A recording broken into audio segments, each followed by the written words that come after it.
জুলাই গণ অভ্যুত্থানের পরে গণ অভ্যুত্থানের পক্ষে থাকা বাংলাদেশের কোটি কোটি মানুষের যে প্রধান স্বপ্ন ছিল সংস্কার, কোটা সংস্কার তো একটা মুখ্য একটা একটা প্রথম উপলক্ষ মাত্র ছিল। এই আন্দোলনের একটা প্রথম উপলক্ষ ছিল কোটা সংস্কার। তো কোটা সংস্কারের মধ্য দিয়েই আন্দোলনটা আস্তে আস্তে ফুঁসে ওঠে। তারপরে হাজার লক্ষ কোটি মানুষের যে ভিতরে ক্ষোভ, যে দাবি, যে আকাঙ্ক্ষা, তার সঙ্গে এই ছাত্র জনতার শিক্ষার্থীদের আন্দোলন মিশে যায়। মিশে যাওয়ার ফলে হয় কোটা সংস্কারের আন্দোলন, সেটি একটা পর্যায়ে ৯ দফার আন্দোলনের রূপ নেয়। সেইখান থেকে স্বৈরাচারের গুলির মুখে একের পর এক শাহাদত হতে থাকা মানুষের প্রেক্ষাপটে সেটি সরকার পতনের এক দফায় রূপ নেয়। আজকে আমি যেই জন্য ভিডিওটা বানাচ্ছি সেটি হলো জুলাই গণ অভ্যুত্থানের মধ্য দিয়ে মানুষ কি চেয়েছিল। মানুষ চেয়েছিল তার কথা বলার অধিকার, তার ভোটের অধিকার, সাম্যের অধিকার, মানবিক রাষ্ট্রের অধিকার। এবং আগে যেভাবে রাজনীতি চলেছে বাংলাদেশে, আগে যা যা হয়েছে, যেই সব অপকর্ম হয়েছে, যেভাবে রাষ্ট্র ক্ষমতা পরিচালিত হয়েছে, যত ধরনের অন্যায় নিপীড়ন জুলুম হয়েছে, সেই সব থেকে বেরিয়ে এসে মানুষ চেয়েছিল একটি নতুন বাংলাদেশ নির্মাণের জন্য। এবং সেইখানে দেখবেন মূল লক্ষ্য ছিল রাজনৈতিক সংস্কার। আজকে হয়তো আমরা অনেকে বলি এবং বলা হচ্ছে সেকেন্ড রিপাবলিক, সংবিধান সংস্কার, আরও অনেক কিছু, গণপরিষদ নির্বাচন। আমি মনে করি যে বেসিক জায়গাটা কিন্তু ঠিক হয় নাই। মানুষের ভিতরে কিন্তু মূল একটা চিন্তা, মূল স্বপ্ন, মূল আকাঙ্ক্ষা ছিল রাজনৈতিক সংস্কার। আরে ভাই, রাজনৈতিক সংস্কার না হলে কোনো কিছুই কাজে আসবে না। যত সংস্কারই বলেন না কেন, সেটি বাস্তবায়ন করবে কারা? রাজনৈতিক নেতারা, ক্ষমতাসীন দলের রাজনৈতিক নেতারা, এমপিরা, মন্ত্রীরা। তো ধরেন আগামী ডিসেম্বর মাসে নির্বাচন, আজকে যুগান্তরে রিপোর্ট ছাপা হয়েছে ডিসেম্বরে নির্বাচন, অক্টোবরের তফসিল, যেটা আমি আরও প্রায় 1 মাস আগে একটি ভিডিওতে বলেছিলাম। এই জানুয়ারি মাসে 26 সালে জানুয়ারি মাসে হবে না ডিসেম্বরে হবে, ঘুরতে ফিরতে এখন কিন্তু গতকাল প্রধান নির্বাচন কমিশনার বলে ফেলেছেন যে প্রধান উপদেষ্টা বলেছেন 26-এর শুরুতে অথবা ডিসেম্বর মাসে ইলেকশন। আমরা ডিসেম্বরে ভোট ধরে নিয়েই প্রস্তুতি নিচ্ছি, তার মানে নির্বাচনটা ডিসেম্বরে হবে। ঠিক আছে, ডিসেম্বরে নির্বাচন হলো, ভোটের মাধ্যমে একটি দল ক্ষমতায় আসলো। তারপরে আমরা কি পাবো? যে দল ক্ষমতায় আসলো সেটা কি ক্ষমতায় আসলো তারা, না তারা দায়িত্ব পেল? তারা কি নিজেরা মনে করবে যে ক্ষমতা পেলাম, ক্ষমতা দেখাবো আগের মতো? ওই একদিনের জনগণের কাছ থেকে ভোট কেড়ে নিয়ে যেভাবে হোক, জোড়াতালি দিয়ে হোক, বা ধরেন জনগণের ভোটেই তারা আসলো, ঠিক ক্ষমতা? যদি তারা আগের মতো মনে করে যে ক্ষমতা পেয়েছি, তাহলে আবার ওই সরকার জনগণের বিরুদ্ধে স্বৈরাচার হয়ে উঠবে। কোনো দল যদি মনে করে যে ক্ষমতা পেয়েছি, আমরা ক্ষমতায় গিয়েছি, তাহলে নির্ঘাত সে হবে স্বৈরাচার আগের মতো। আর যদি সে মনে করতে পারে যে না, আমি ক্ষমতা পাইনি, আমি দায়িত্ব পেয়েছি, আমি রাষ্ট্র পরিচালনার দায়িত্ব পেয়েছি, তাহলে সত্যিকার অর্থেই জুলাই গণ অভ্যুত্থানের যে আকাঙ্ক্ষা সেটি বাস্তবায়িত হবে। এখন আমরা সংবিধান সংস্কার, নির্বাচন কমিশন সংস্কার, অনেক সংস্কার কথা বলছি, ঠিক আছে। ওই আসল জায়গা যে সংস্কার না হয়, রাজনৈতিক নেতাদের মাথা মননের চিন্তা চেতনায় যদি সংস্কার না হয়, তাহলে কোনো কিছুতেই কাজ হবে না। ধরেন আপনি নতুন করে সংবিধান পরিবর্তন করলেন, ঠিক আছে, এই সংবিধান কারা পরিচালনা করবে? কারা? এই মানুষই তো, এই রাজনৈতিক দলই তো।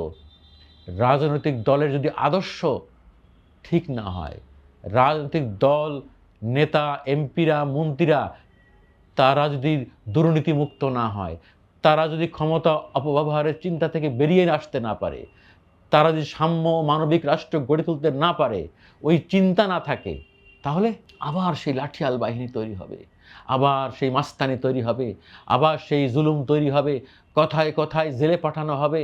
ওই গণমাধ্যম কর্মীরা এখনকার মতো নিউজ করতে পারবে না। ওই ঠিকই বিভিন্ন জায়গার থেকে, উত্তরপাড়া দক্ষিণ পাড়ার থেকে ফোন আসবে, এটা বন্ধ করতে হবে, এটা লেখা যাবে না, ওরে বলা যাবে না, একটা ভীতি সংস্কৃতি তৈরি হবে।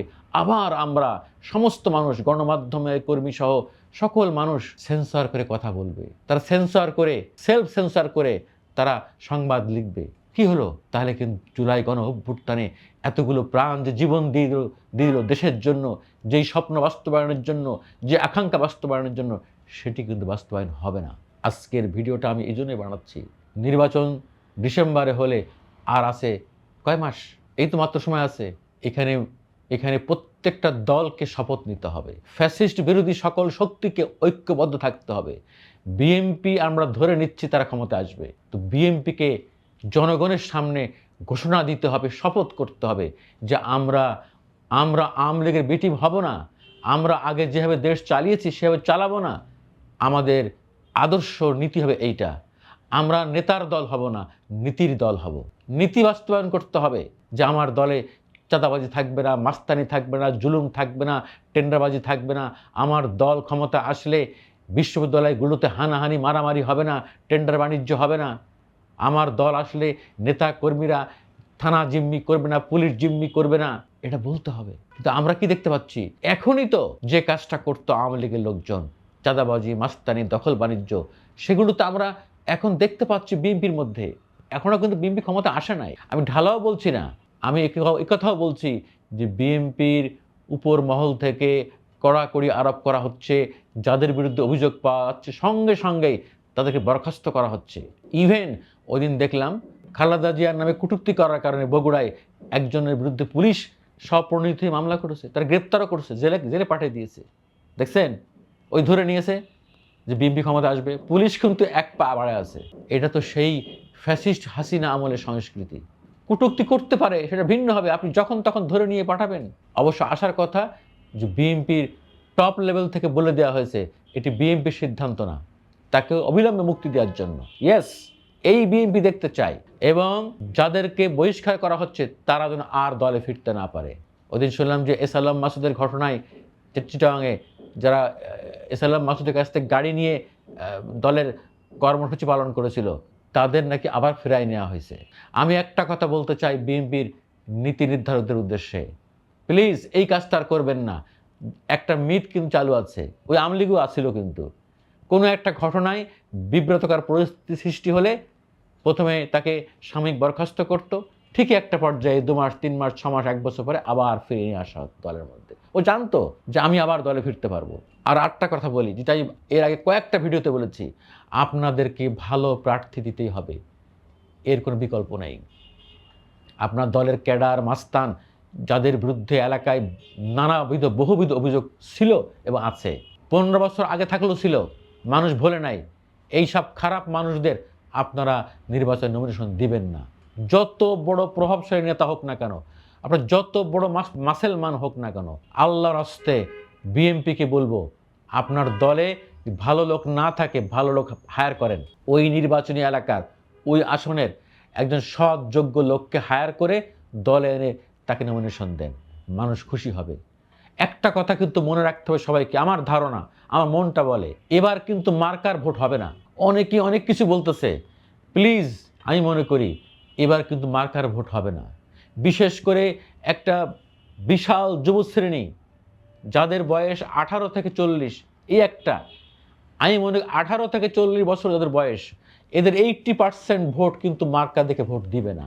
দেখবেন ভোট তো এবার অবাধ সুষ্ঠু নিরপেক্ষ হবে বলে আশা করি, এবং সেটি হলে কিন্তু ফলাফল অন্যরকম কিছু হতে পারে। তাই আমি বলবো যে আমাদের এখনই ঠিক করতে হবে যে আমরা কি সংবিধান সংস্কার করব না আমরা রাজনীতি সংস্কার করব, কোনটা, দেশ কিভাবে চালাবো সেই নীতি আদর্শের জায়গাটা ঠিক করতে হবে।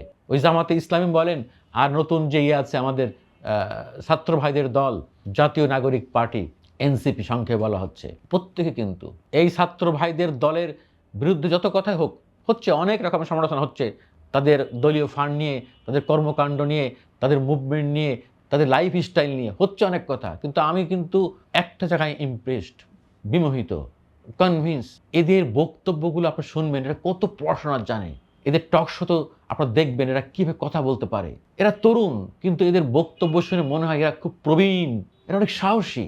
আরে ভাই, যারা শেখ হাসিনার মতো স্বৈরাচারকে সরাতে পেরেছে তারা অনেক কিছু পারবে, আশাবাদী আমরা।